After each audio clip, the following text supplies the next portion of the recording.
G'day and welcome to Pellowe Talk. I'm Dave Pellowe, your host for the show, and today I'm doing a one-on-one interview with Renee Gelin from Saving Our Sisters. Oh, it's not enough to do nothing. It's time for us to do something. Welcome to Pellowe Talk, Renee. Thanks, Dave. I'm really happy that to have this opportunity, and I'm glad to be here. Now, you've been highly recommended to me by one of my recent guests, Dr. Debbie Garrett, and I really enjoyed the conversation with her. She opened up a lot of fresh perspectives that I guess I hadn't been aware of or heard before on the issue of adoption. Now, this has been an interesting discussion. It's got a large amount of feedback, both to me and to Debbie. I know of at least 3 people that have been affected by adoption in various ways. One, a mother who gave her child to another family to be adopted. And 2, a gentleman who was adopted and has very, very solid, well-formed views, firm views on what adoption should be and should look like based on his experience. And I have to admit that's probably different from what I expect. And third is a friend who's actually adopted children and from overseas and gone through a very lengthy process with that. Quite a few people have been really challenged by some of the things Debbie has to say. I've been challenged by them, and some people are even a little bit upset by them. So why don't you start, before we get into the nitty-gritty of details, by telling us about your organization, your role in the organization, and exactly what the mission objectives are of Saving Our Sisters. What state are you in? I'm actually in Florida. You're in Florida, and is it a national outreach organization, or is it pretty much limited in its scope to that state's legislation? No, we are national. So we have volunteers all over the country. We're at approximately about 675 volunteers now that have Wow, registered. So that's awesome. it is for something that's completely grassroots and is done in my spare time. Good on you. So, So yeah. what does Saving Our Sisters try and do? What kind of effect and change does it try and have in American society and culture? So really what our focus is to really just try to help educate mothers who are considering adoption. That's our main goal, to make sure that they really understand everything about the adoption process. So what happens today is in the US, there are many, many facilitators that can play a number of different roles, not only just a facilitator, but they also may be an attorney. They may be an agency worker, a private agency worker. They may be a social worker as well. Not always. They don't have to be.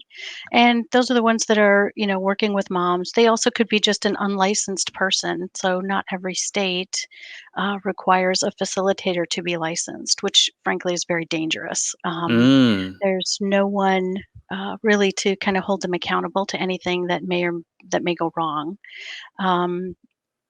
So really what our main goal is to ensure that they really understand everything about an adoption and what that means for them and their infant. Our focus is infant adoption. We really rarely get involved in child protective services or DHS, Department of Health and Services, those type of cases. Our main demographic is basically someone who is voluntarily considering adoption. And so what we really try to do is just get them to really understand what their situation is. We want them to explain. So we just listen. Frankly, what we've done is literally taken the private industry process and used it for good. So instead of using it to listen to all of their fears and all of the problems they're facing and the obstacles, we do the same thing. However, what our main focus is to remove those obstacles, calm those fears, and really just support them, to make sure that they are truly making an informed decision and not based on fear, because any decision based on fear is really never going to end well. Yeah, I agree. And what you've stated, I think, should be our highest goal. It should be Exactly. society's highest goal. It should be the Christian's highest goal. Is here's a woman in front of us who needs help. What solutions are we going to offer? And I think there should be very little disagreement with anybody listening that the highest goal, the highest good we could possibly hope for is to support, facilitate, and help a mother be the best mother that she can be, because she's already a mother. Right. By the time she's conceived, she's already a mother. Yeah. And whether it's a young baby or a preborn baby, um, I believe as a Christian, very clear in God's word, that his design is for that mother and that child to have a healthy um, a healthy mother-child relationship as designed. That's her fulfillment. That's the child's best interests. Right. Now, And, sometimes that's not possible.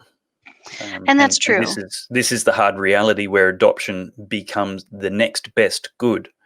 Hmm. And I think it is a good when the biological relationship becoming a long-term positive nurturing relationship is just not possible. So what kind of situations do you find where mothers are considering giving their child up for adoptions? And let's talk about the ones we can solve as well as the Hmm. ones we can't solve. Yeah. Can I just take a second and go back to the statement about adoption sometimes is necessary? How adoption is practiced today is a lot of this is also a lot of what a lot of society doesn't really understand. Look, this Um, is a really interesting question. The definition, what do we mean by adoption, is a very, mhm, very valid thing to define and get right. There's right. right ways and wrong ways of doing it. So I guess with what I mean by adoption, I'd say it's necessary, but I agree, and I'm interested in what you're about to say. Sometimes there are bad adoptions and bad ways of doing adoption, even when adoption is good. And my response to that is that one bad is one too many because it's not supposed to be Absolutely. bad. It's supposed to be Absolutely. good. Mm. So really, where we come from and where we're coming from and where we're sitting is basically you don't need to change someone's identity. You don't need to sever their legal relationship to their biological family in order to care for them or love them. We have extended family members who all care for us at some point in time, whether that be just a babysitting or we go spend a summer for them. I send my kids to my sisters. And so those type of things, what our focus is and our preferences is that if a mom immediately cannot care for her child, she should look for someone in the immediate family to take guardianship, and that guardianship should be able to be revoked at any time when she's ready and gets back on her feet, along with, of course, a plan to get her back on her feet. So it's not just, we're going to take your kid and we're going to watch your kid until you're ready, but let's just figure out what it is that we need to get you ready. Mm. The next Now I thing. can. Sorry, I'll let you keep going. Yeah, so after that, if that's not available, then look to the extended family, whether that be mom or dad's family, right? Either way, with that Mm. immediate guardianship as well. But guardianship is generally, it does not sever the bond. It does not change the original birth certificate, because what happens here in the States, a lot of the states are sealing those birth certificates away. So, for example, in Florida, if a child is adopted in Florida, they are not able to get their birth certificate when they turn an adult. They have to, as the current law stands, they have to get the approval of their adoptive parents, the approval of their birth parents, and also a judge. Hmm. So it doesn't matter if they're 18 or they're 80, they have to go to court. So, which is difficult if Mm. it's a closed adoption, because how do you get approval from your biological parents if they are deceased? You have to find them first. You have to Mm. get their death certificates. You have to submit that along with the approval from your adoptive parents to the court, and then hopefully the judge will grant it. Yeah. Look, adoption is very different in Australia. Very, very different, and it's Yes. actually very, very hard. There's a lot of government obstacles to it. Um, what kind of situations do you think you're seeing in America? We just have to keep saying over and over again, what we're talking about today may not really be frequently applicable here in Australia, but for the concept, for debating the concept, what situations do you see where a mother is temporarily unable to look after her child and care for her child in the way that the child deserves, and is remediable within what you would consider a reasonable period of time? hmm Uh, I mean, those situations. Are you asking about what type of situations a mom may be in?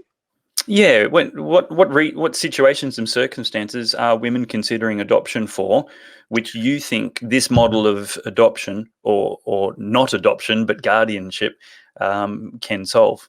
hmm Really, what happens today, and many of the cases that we see, we're taking in anywhere from about 20 to 25 intakes a month, which is pretty big for a small board of volunteers Mm, to that's take like in. one And every business day. just about. Mm, It's a lot. mm, Um, so really, the main issue is generally money. They're in a financial crisis. They are struggling. Maybe they don't have a job. COVID right now is really kind of turning everything on its head. It's definitely playing a part, and but money and really lack of support. It could be because they don't live near their family. It could be because they have a broken relationship with their family. mm. Um, it could be also the dad is not, involved or doesn't want the child or just a plethora of reasons. But generally, the number one that makes them consider that is financial. There That's may be, terrible. it is, to be, in a place where we are supposed to have such great social support. A lot of these housing lists in the States, they have a 3-year waiting list. Mm, So we offer this subsidized housing and many different programs, but when they go to apply, the list is so long that it's just mm. not even really an option.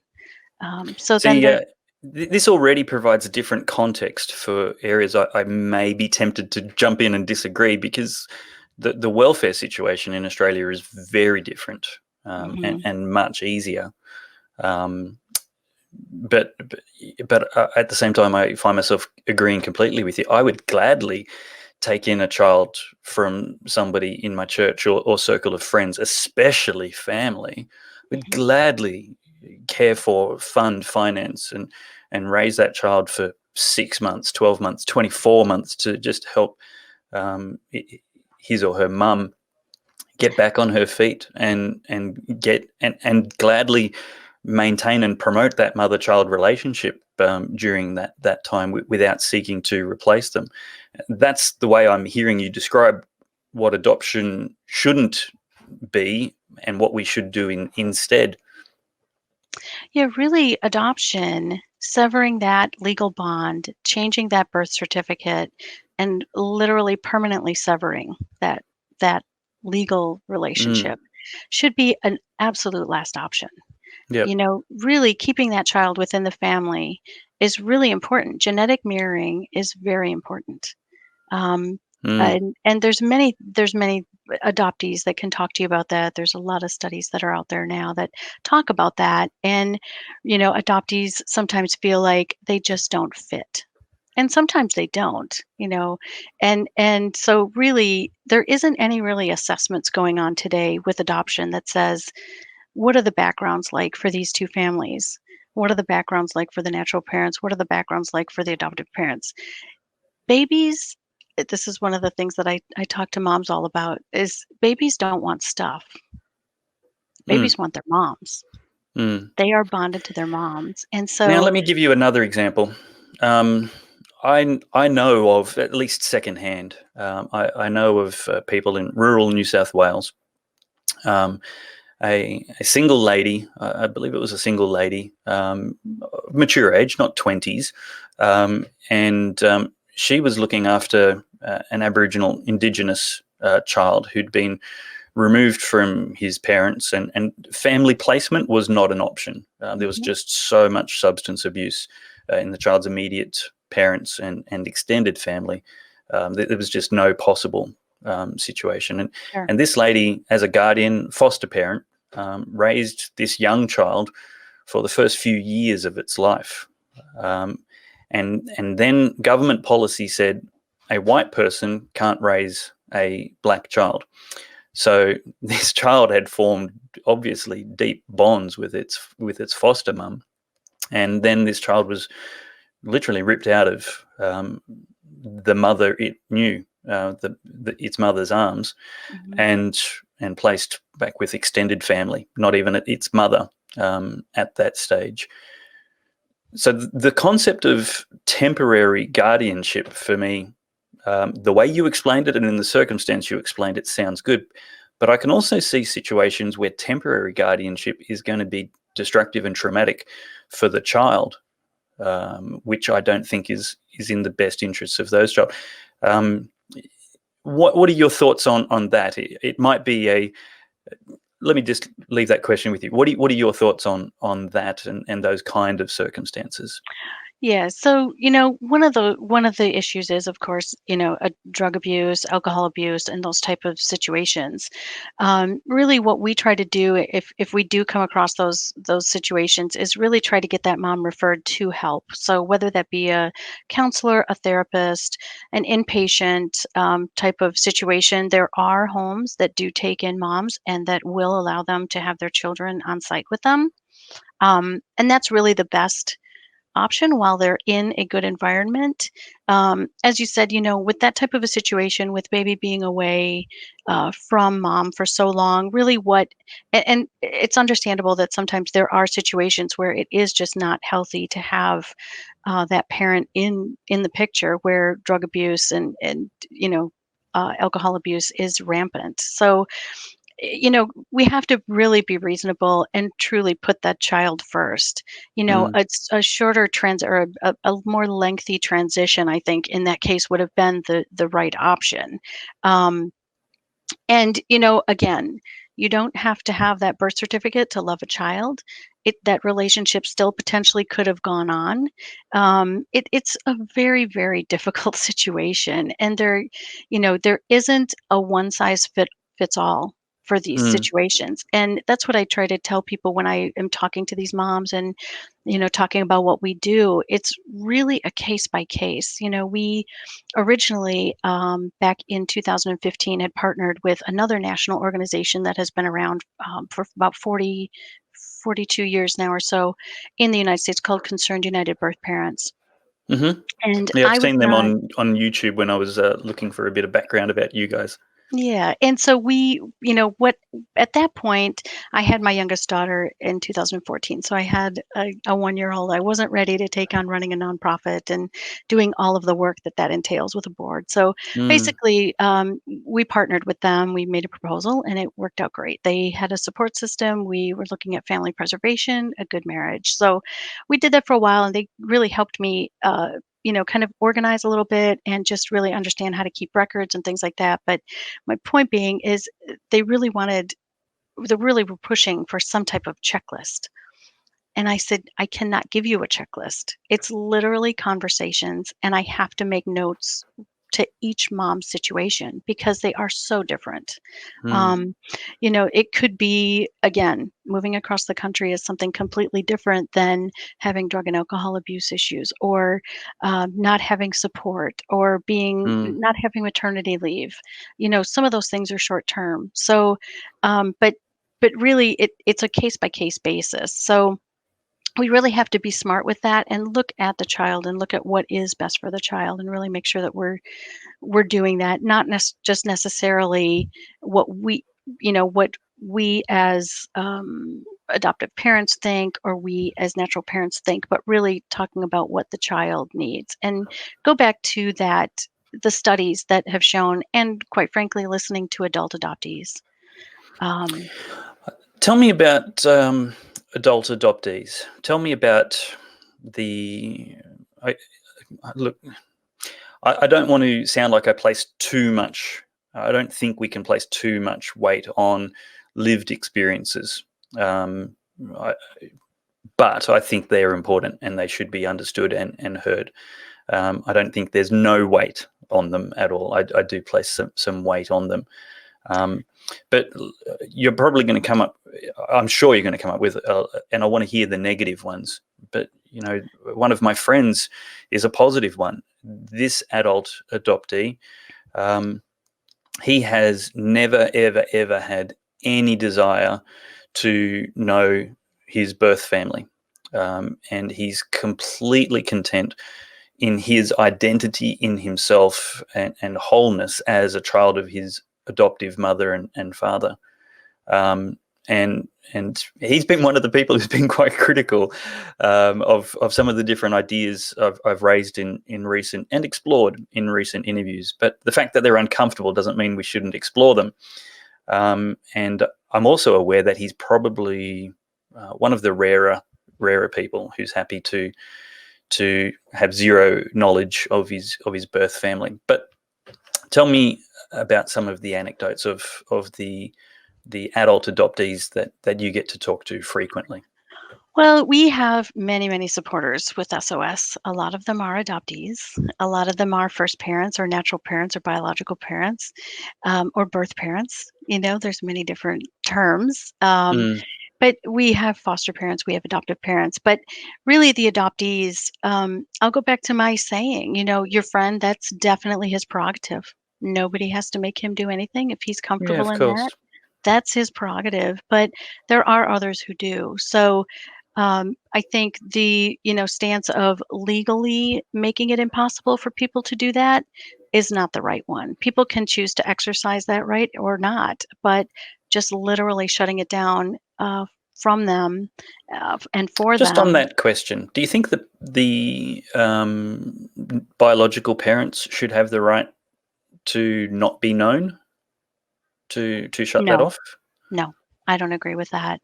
Mm. Um, they made a decision. The child didn't get to make that decision. They didn't get to play a role, and they didn't have a choice. Mm.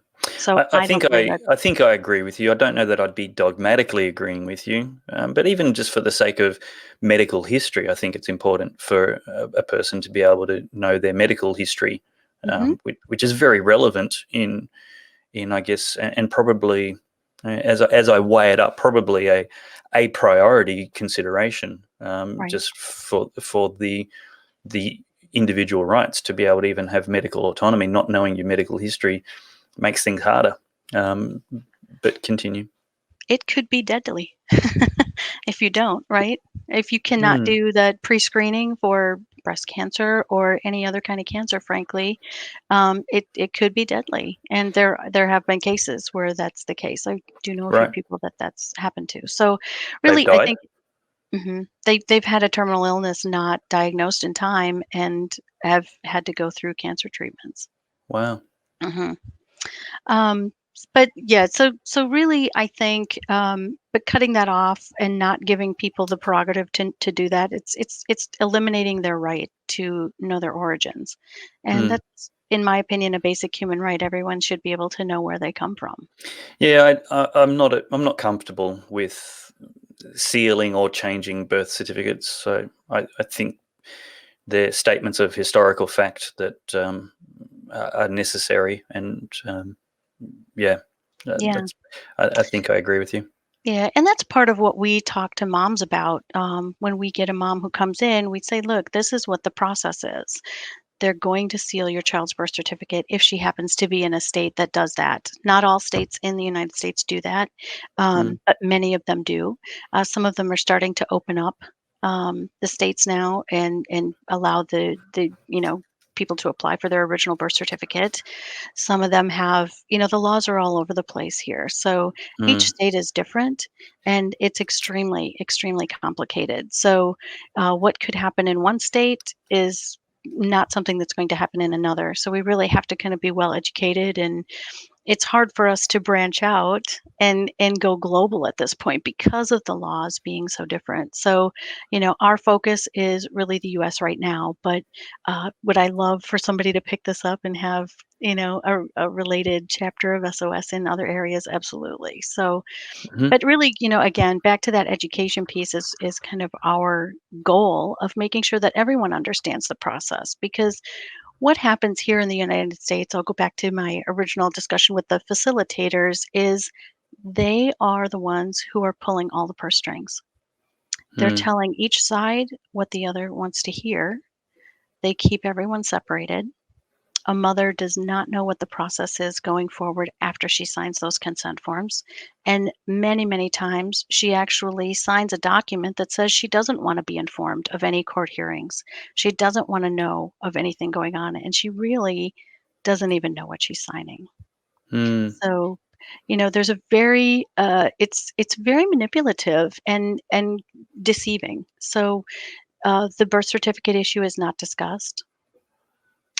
Many times what they're doing here is they're having moms actually waiving their own state rights. So, for example, Florida is a zero revocation state. So, if a mom decides that she's going to do an adoption and she signs her consent forms, if her baby is less than 6 months old, usually they do this right in the hospital. Once she signs that paper, her consent is irrevocable. Not 1 second later could she say, I made a mistake. I want my baby back. It's For done adoption. for adoption. And in another state, How Georgia, long do you think revocation should be possible? I would say theoretically, in my opinion, I don't believe that a mom should actually even be allowed to sign revocation papers until she is cleared of postpartum depression and has recovered from giving birth. It is a traumatic event for both mother and child. And having someone sign documents 48, 24, 12 hours after having a traumatic birth, which I'm all with you. births are I'm with you traumatic. there. I'm with you. There's probably not decisional capacity with that kind of pressure. Mhm. But I'm also hearing you not say never. No, I think that really the main issue here is informed consent, and you touched on that in one of your other shows and talking with Debbie about that.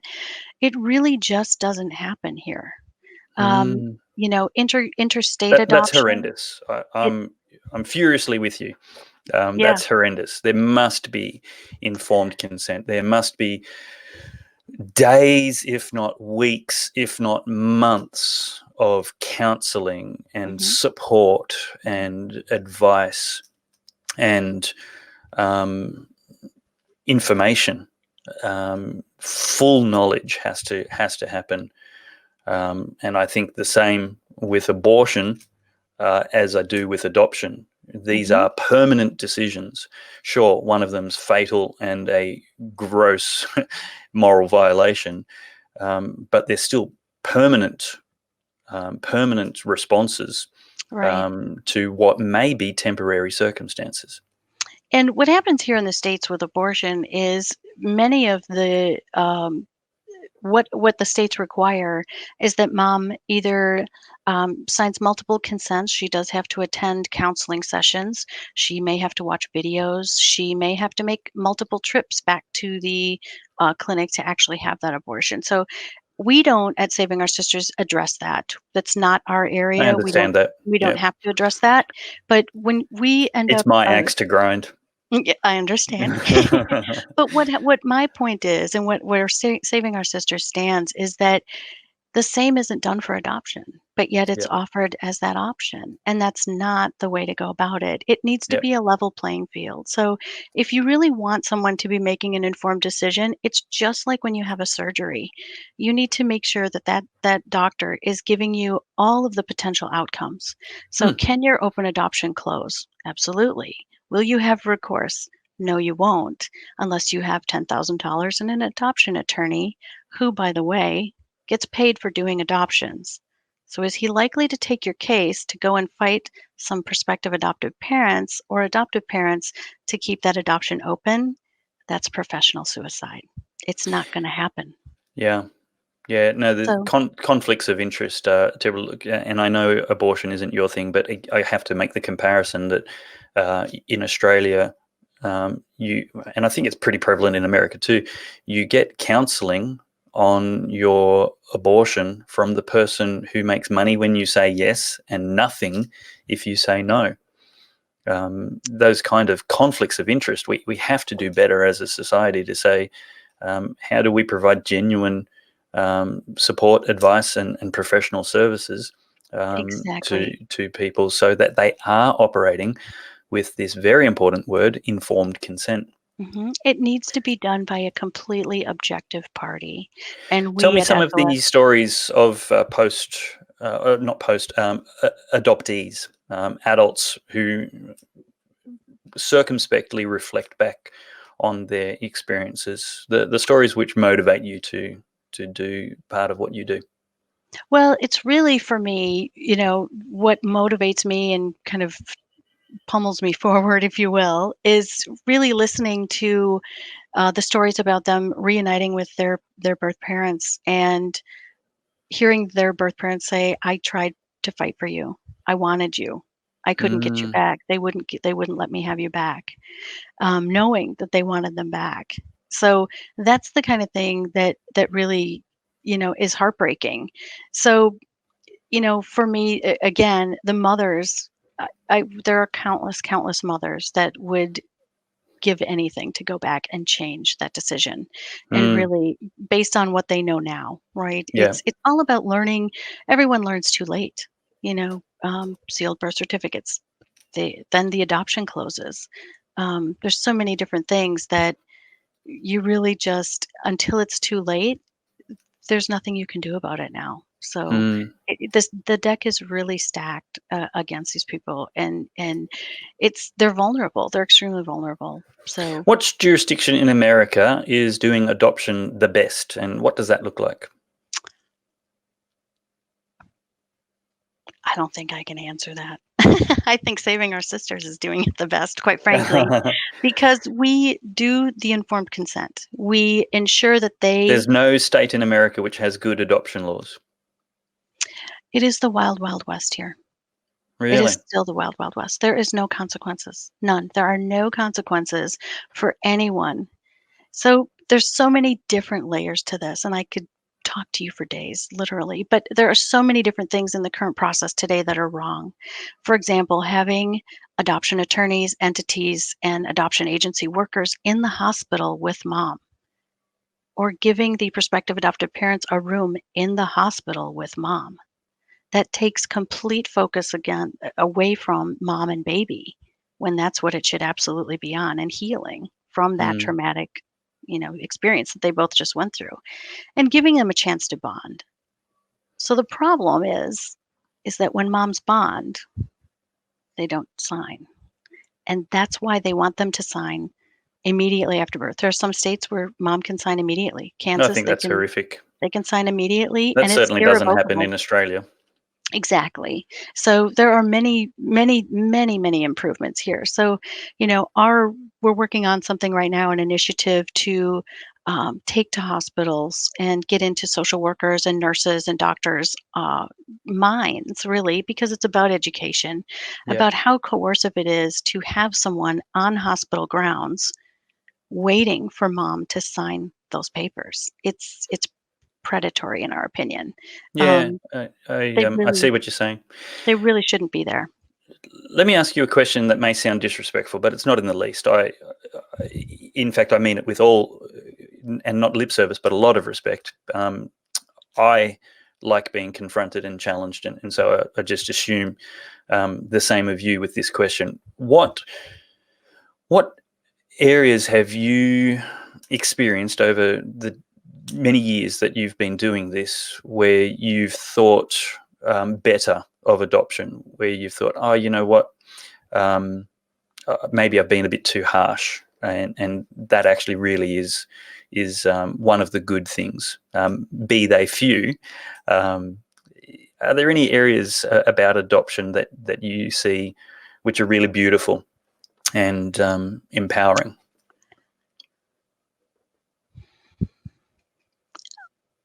I think that if there is a situation where a mom truly cannot parent her child and has been given the support and has been given the time to do that, we had a case like that. She just didn't want to parent.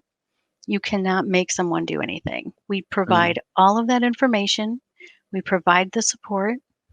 Be Did she by her love her side. child? Was it an act of love, or was it an act of I just don't want to be involved in this? It was the latter, unfortunately. Mm. It happens. But in 9 years, she is the only one that we've had. Mm. And unfortunately, it was heartbreaking, but she went on to have another child. And Oh dear. so that child that she did give up is going to come back and going to ask her that difficult question. And I was very clear with her on that. We talk about all of these things that Mm. you're going to have to be able to come back and your child is not going to be a baby forever. And your child is going to have questions. Your child is going to have feelings, and you're going to have to answer some of those hard questions. So, if you through and literally walk through all of these scenarios and you're perfectly fine taking that risk and you feel completely justified in doing this to answer these questions 20 years, 30, 40 years down the road, then you are making an informed decision and you are prepared. But Yep. that's not what happens here. Very, very rarely does that happen. Yep. In our 9 years of being um, volunteering and doing this, we've had 7 moms that voluntarily relinquished. Um, and there were 2 that tried to revoke. And one couldn't get to a fax machine fast enough. Oh And dear. the other one just she needed she needed some mental health counseling and some services. And so we did get her that, but Mm. she did not get her children back. So it was a difficult situation. Those are tough cases, but we can't we unfortunately, it's is it good? Sure, the child, and the children in these cases did get a home and they are getting love and they are being told the truth of their situation. They're not, going to be lied to or hidden. And those moms literally did make an informed decision. And so, you know, if we can help thousands of women and have 7 adoptions in 9 years, that's the right way to do adoption. Yeah, look, I think your service is brilliant. I think your mission is brilliant. Um, Yay for you. I wish there were more people. I wish there was more funding and government interest in supporting mums and figuring out how we can do this.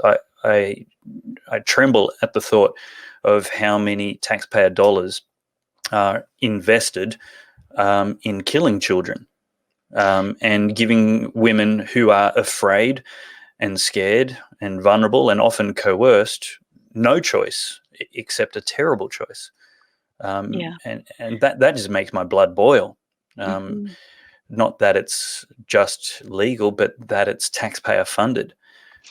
Shame on us for not putting taxpayer funding into services like yours, where women are empowered and supported and informed.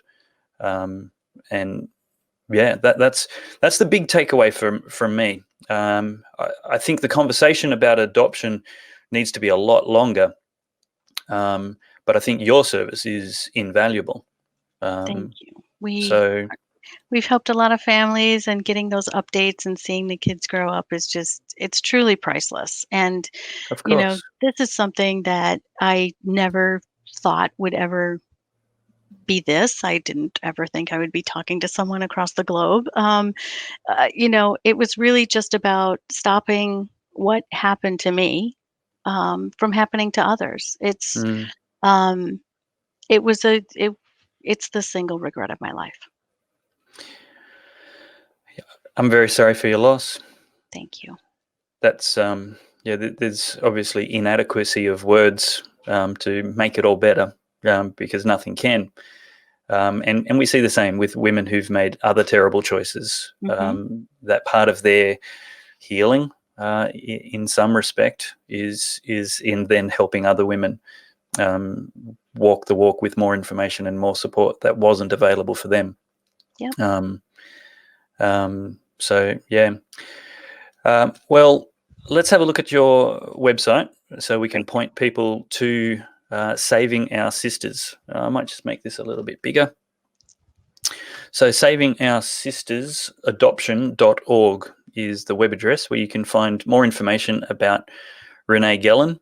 And I'm sure you'd be happy to take an email or a social media inquiry from the other side of the world. Absolutely. We talk to everybody.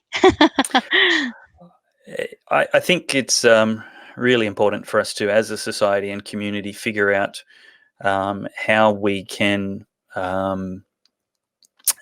support those people in our midst. And this is what the Bible calls true religion, is caring for the orphans and the widows. It's those people who are vulnerable, those people who are exposed and at risk and disadvantaged. It's giving out of our excess and abilities to those who have insufficiency and inability. And the big difference between a welfare state and Christianity is that it's all voluntary and all generosity, no compulsion. But this is the important thing for us to do, is to say, what can we do to support those people amongst us? I mean, there's going to be people who are at risk of becoming the cliche deadbeat dad. How do we support them? How do we say, be all that God has called and designed you to be as a man and as a father and a provider and a supporter for those people in your family? Sex does not have no consequences.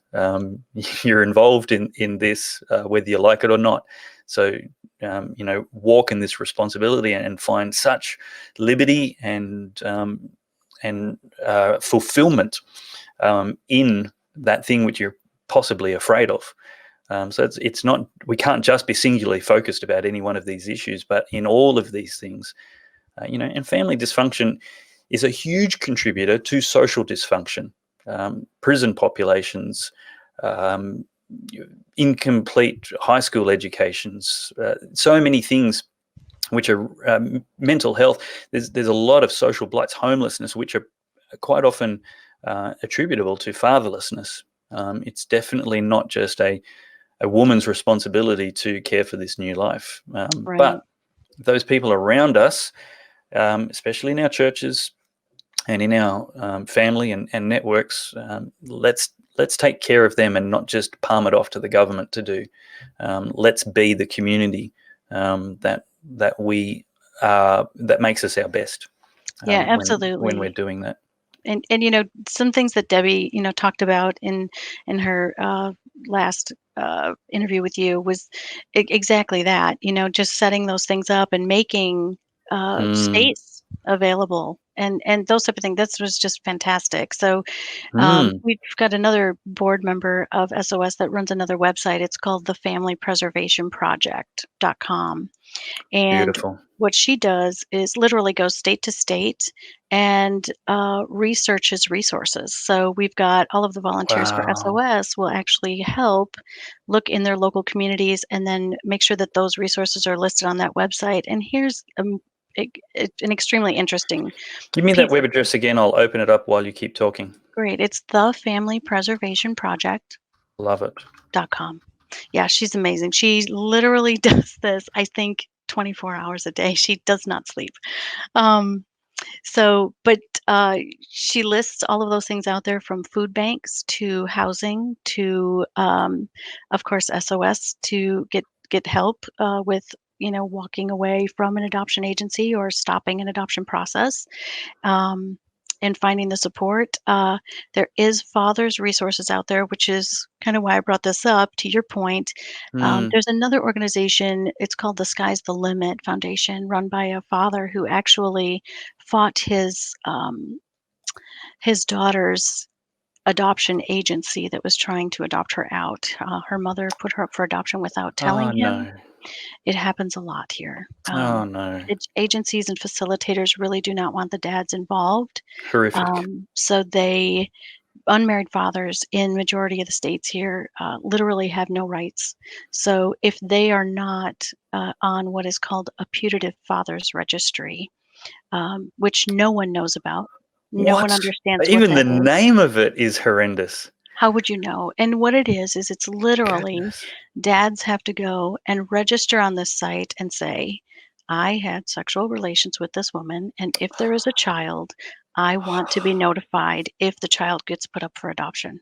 Who is Whoa. going to do that? What 22, 23, 24, what 30-year-old 17, 18. is going to do that, much less know about it? So, the Sky's the Limit That is so Foundation, messed up. it's it is truly an industry here, and it is a billion-dollar industry. Yeah. Look, it Um, gives perspective. If you, dear viewers, if you're watching this and getting a little bit upset about the seeming anti-abortion narrative going on here, understand the context where this is coming from.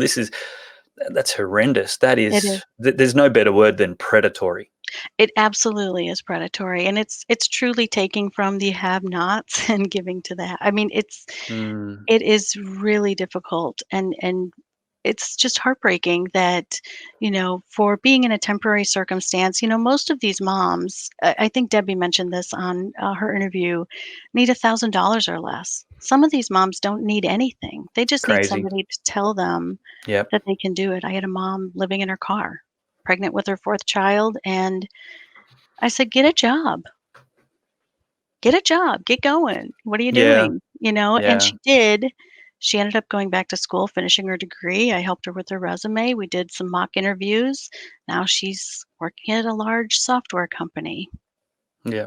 making nearly six figures, which is, you know, it's literally just that. It's just providing that support and being there and being that mentor, not doing it for them, right? We really, what our goal is to teach them how to fish and to build up their confidence and tell them that they really are enough, like just like our website says.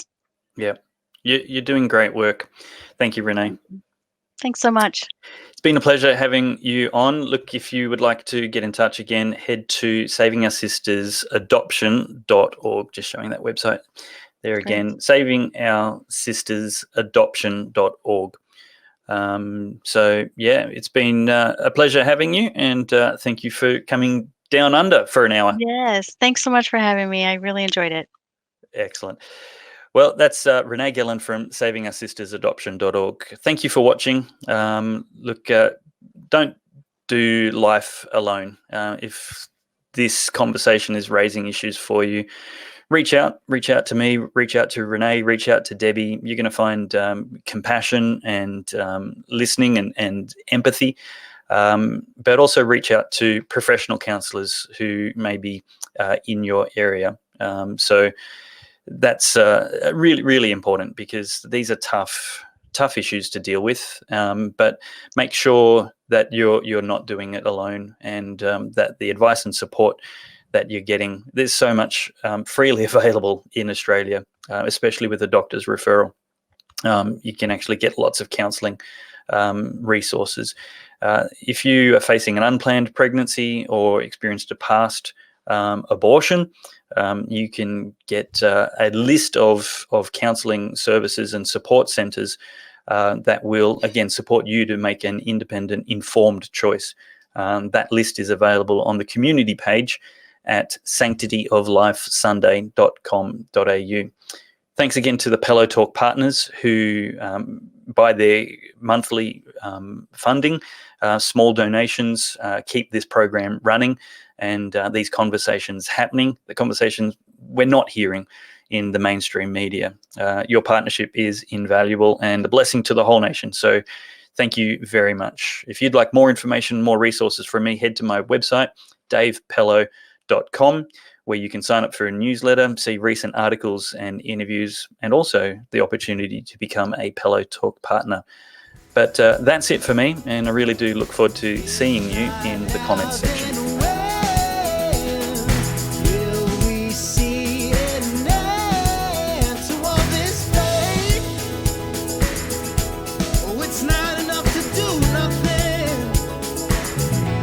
It's time for us to do something.